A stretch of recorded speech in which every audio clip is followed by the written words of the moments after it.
Boss ಅಂತ ಹೇಳ್ತೀವಲ್ಲ ಅವರು ಸಾಕಷ್ಟು ಸಮಸ್ಯೆ ಸರಿಮಾಲೆಗಳು ಪಾಪ ಸಾಕಷ್ಟು ಅನುಭವಿಸ್ಬಿಟ್ಟಿದ್ದಾರೆ, ಪಾಪ ಅನುಭವಿಸ್ಕೊಂಡು ಇದ್ದಾರೆ.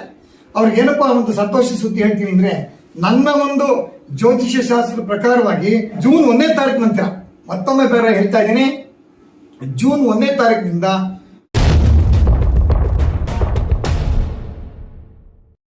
ಗುರು ಒಳ್ಳೆ ಸ್ಥಾನಕ್ಕೆ ಬರ್ತಾ ಇದ್ದಾರೆ.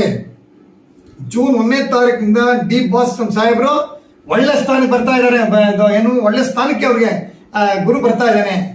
ಈ ಪರಾಭವ ನಾಮ ಸಂವತ್ಸರದಲ್ಲಿ ಗುರುನೇ ಅಧಿಪತಿ ಆದ್ದರಿಂದ ಗುರುನೇ ಅಧಿಪತಿಯಾಗಿ ಗುರು ಒಳ್ಳೆ ಸ್ಥಾನಕ್ಕೆ ಬರ್ತಾ ಇರೋದ್ರಿಂದ ಅವ್ರಿಗೆ ಎಲ್ಲ ಯಶಸ್ಸು ಕೋರುತ್ತೆ, ಅವ್ರಿಗೆಲ್ಲ ಜಯ ಉಂಟಾಗುತ್ತೆ. ಯಶಸ್ಸು ಕಾಣೋದು ಸಂಶಯವೇ ಇಲ್ಲ ಅನ್ನೋ ಮಾತನ್ನ ನಾನು ಹೇಳ್ತಾ ಇದ್ದೀನಿ.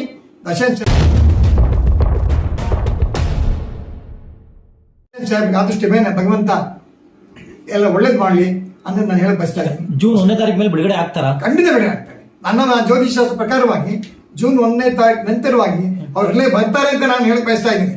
ಯಾಕೆಂದ್ರೆ ಜೂನ್ 1ನೇ ತಾರೀಕಿನಿಂದನೇ ಅವ್ರಿಗೆ ಉಚ್ಚ ಸ್ಥಾನದಿಂದ ಶನೇಶ್ವರನ ಈಗಾಗಲೇ ಒಳ್ಳೆಯ ಮಾಡ್ತಾ ಇರೋ ದೃಷ್ಟಿಯಿಂದ ಗುರುದೋಷವನ್ನು ನಿವಾರಣೆ ಮಾಡಿಕೊಂಡ್ರೆ ಖಂಡಿತವಾಗಿ ಬರೋದ್ರಲ್ಲಿ ಸಂಶಯವೇ ಇಲ್ಲ ಅಂತ ನಾನು ಹೇಳಕ್ ಬಯಸ್ತಾ ಇದ್ದೀನಿ. ವೀಕ್ಷಕರೇ ನಮಸ್ಕಾರ, ನಾನು ರಾಮನಾಥ್ ಜೋಯಿಸ್ ಮಾತಾಡ್ತಾ ಇರೋದು.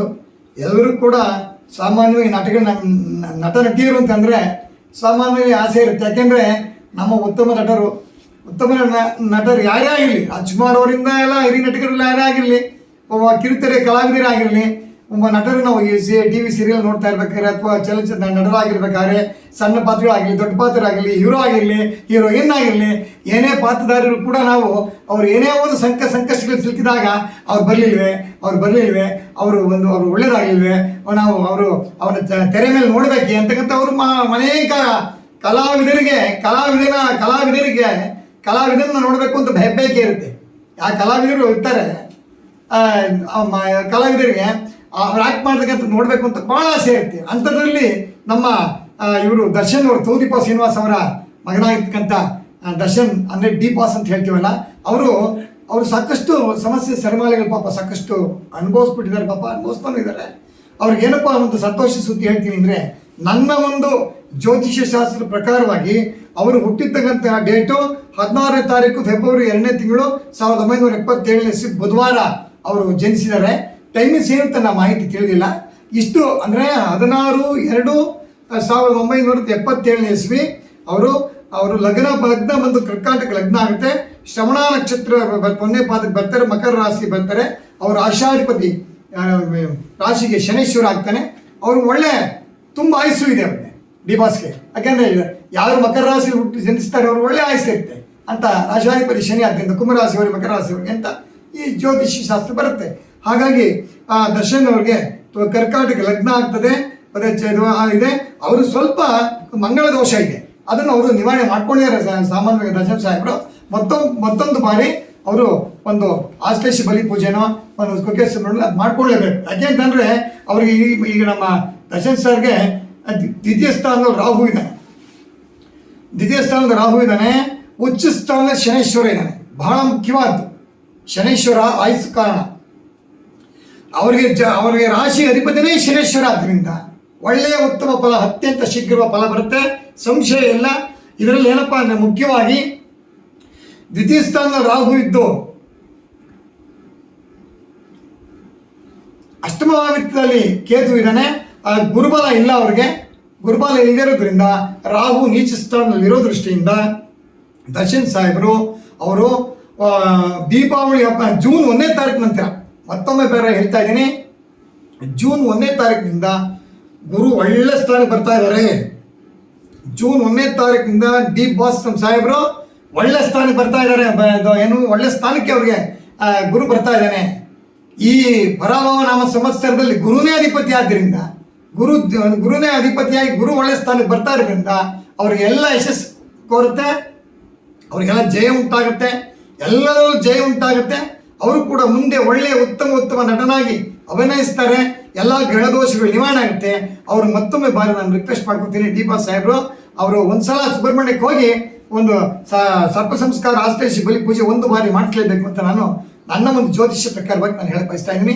ಇದಲ್ಲದೆ ಅವರು ಒಂದು ನವಗ್ರಹ ಶಾಂತಿ ನವಗ್ರಹ ಹೋಮ ಈಗಾಗಲೇ ಮಾಡಿಸಿರ್ಬೇಕು ಅವ್ರು ಸಾಮಾನ್ಯ ನಾನು ಮಾಧ್ಯಮದಲ್ಲಿ ನೋಡ್ತೀನಿ ನಾನು ಮತ್ತೊಮ್ಮೆ ಬಾರಿ ಒಂದು ನವಗ್ರಹ ಹೋಮ ಅದು ಮಾಡಿಕೊಂಡು ಒಂದು ಆಶ್ಲೇಷ ಬಲಿ ಪೂಜೆ ಸುಬ್ರಹ್ಮಣ್ಯ ಮಾಡಿಕೊಂಡ್ರೆ ಅವರಿಗೆ ಅತ್ಯಂತ ಶೀಘ್ರವಾಗಿ ಫಲ ಬರುತ್ತೆ.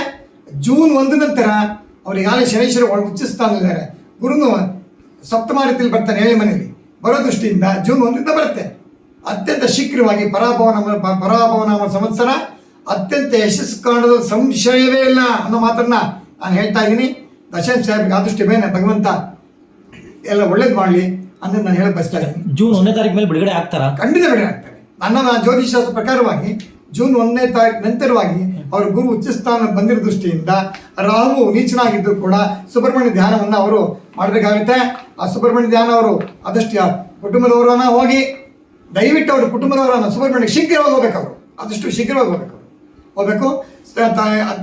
ಈಗ ಅವರು ಸ್ವಲ್ಪ ಕಡಲೆಬೇಳೆಯನ್ನು ಒಂದು ಗುರುವಾರ ಯಾಗನ ಬ್ರಾಹ್ಮಣರಿಗೆ ದಾನ ಮಾಡಿ, ಒಂದು ಗುರುವಾರ ದಿವಸ ವಾರಕ್ಕೊಂದ್ಸಲ ಅವರು ಬರೋದವರೆಗೂ ಕಡಲೆಬೇಳೆಯನ್ನು ಯಾರನ್ನ ಬ್ರಾಹ್ಮಣರಿಗೆ ದಾನವನ್ನು ಮಾಡಲಿ. ಕಡಲೆಬೇಳೆ ಸಾಕು, ಅದೊಂದು ಮಾತ್ರ. ರಾಹು ನೀಚನಾಗಿರೋದ್ರಿಂದ ಅವರು ಸುಬ್ರಹ್ಮಣ್ಯಕ್ಕೆ ಹೋಗಲೇಬೇಕಾಗಿದೆ. ಅದು ಹೋಗಿ ಅವ್ರ ಕುಟುಂಬದ ಪರವಾಗಿ ಯಾರನ್ನ ಅವ್ರ ಕುಟುಂಬದಲ್ಲಿ ಹೋಗಿ ಅವರು ಅದನ್ನು ದೋಷ ಬಗೆಹರಿಸ್ಕೊಂಡ್ಬಂದ್ಬಿಟ್ರೆ ಅದು ಅತ್ಯಂತ ಶೀಘ್ರವಾಗಿ, ಯಾಕೆಂದ್ರೆ ಗುರು 6ನೇ ಮನೇಲಿ ಇರೋದ್ರಿಂದ ಫಲದಾಯಕನಾಗಿಲ್ಲ. ಶನೇಶ್ವರ ಒಳ್ಳೆ ಸ್ಥಾನದ ಫಲ ಕೊಡ್ತಾ ಇದ್ರು ಕೂಡ ರಾಹು ಗುರು ಇಬ್ಬರು ನೀಚ ಸ್ಥಾನ ಇದ್ಕೊಂಡು ತೊಂದರೆ ಕೊಡ್ತಾ ಇರ್ತಕ್ಕಂಥ ದೃಷ್ಟಿಯಿಂದ ಗುರು ರಾಹು ಶಾಂತಿ ಮಾಡಿ ಸುಬ್ರಹ್ಮಣ್ಯಕ್ಕೆ ಹೋಗಿ ಬಂದರೆ ಇದಕ್ಕೆ ಪರಿಹಾರ. ಸುಬ್ರಹ್ಮಣ್ಯಕ್ಕೆ ಹೋಗಿ ಅಲ್ಲಿ ಸುಬ್ರಹ್ಮಣ್ಯ ಪ್ರಾರ್ಥನೆ ಮಾಡಿಕೊಂಡು ಒಂದು ಆಶ್ಲೇಷ ಬಲಿ ಅಲ್ಲಿ ಒಂದು 500 ರೂಪಾಯಿ ಟಿಕೆಟ್ ತೊಗೊಂಡು ಕಟ್ಬಿಟ್ಟು ಆಶ್ಲೇಷ ಬಲಿ ಪೂಜೆ ಮಾಡಿಸ್ಕೊಂಡು ಒಂದು ಬಂದು ಸಂತೋಷವೇ, ಸರ್ಪ ಸಂಸ್ಕಾರ ಮಾಡಿಸ್ಕೊಂಡು ಬಂದು ಸಂತೋಷನೇ ಮಾಡದಿದ್ರು ಒಂದು ಆಶ್ಲೇಷ ಬಲಿ ಪೂಜೆ ಮಾಡಿಸ್ಕೊಂಡು ಸುಬ್ರಹ್ಮಣ್ಯಕ್ಕೆ ಪ್ರಾರ್ಥನೆ ಮಾಡ್ಕೊಂಡು ಬಂದುಬಿಟ್ರೆ ಅವರು ಡಿ ಬಾಸ್ ಅವರು ಕುಟುಂಬದವ್ರು ಯಾರೇ ಆಗಲಿ ಅವ್ರ ಪರವಾಗಿ ಬಂದುಬಿಟ್ರೆ ಅಲ್ಲೇ ಅವತ್ತೇನೆ ಕಡಲೆಬೇಳೆ ದಾನ ಕೊಟ್ಟರು ಸಾಕು, ಎಲ್ಲಿ ಕುಕ್ಕೆವಳಿ ಅಷ್ಟು ಮಾಡ್ಕೊಂಡ್ಬಂದ್ಬಿಟ್ರೆ ಅತ್ಯಂತ ಶೀಘ್ರವಾಗಿ ಬರೋದು ಸಂಶಯ ಇಲ್ಲ ಅನ್ನೋ ನಾನು ಜ್ಯೋತಿಷ ಪ್ರಕಾರ ಹೇಳ್ತಾ ಇದ್ದೀನಿ. ಆದಷ್ಟು ದೇವಿ, ನನ್ನ ಆರಾಧ್ಯ ದೇವತೆ ಅವರನ್ನ ನನ್ನ ಪುಣ್ಯೇಶ್ವರಿ ಅವ್ರಿಗೆ ಯಶಸ್ಸು ಕೊಡಲಿ.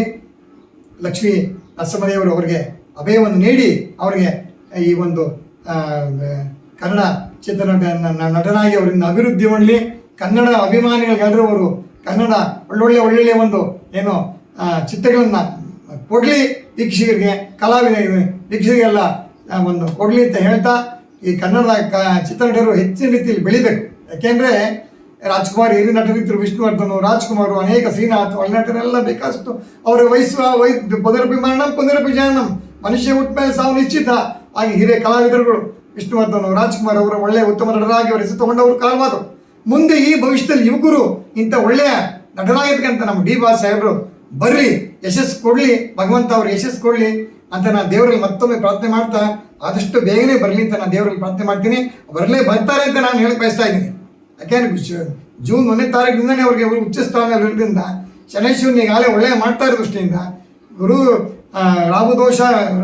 ಗುರುದೋಷವನ್ನು ನಿವಾರಣೆ ಮಾಡಿಕೊಂಡ್ರೆ ಖಂಡಿತವಾಗಿ ಬರೋದ್ರಲ್ಲಿ ಸಂಶಯವೇ ಇಲ್ಲ ಅಂತ ನಾನು ಹೇಳಕ್ಕೆ ಬಯಸ್ತಾ ಇದ್ದೀನಿ. ತುಂಬ ಧನ್ಯವಾದಗಳು. ಈ ನನ್ನ ವಿಡಿಯೋ ಇಷ್ಟ ಆದರೆ ಲೈಕ್ ಮಾಡಿ, ಶೇರ್ ಮಾಡಿ, ಸಬ್ಸ್ಕ್ರೈಬ್ ಮಾಡಿ. ನಮಸ್ಕಾರ.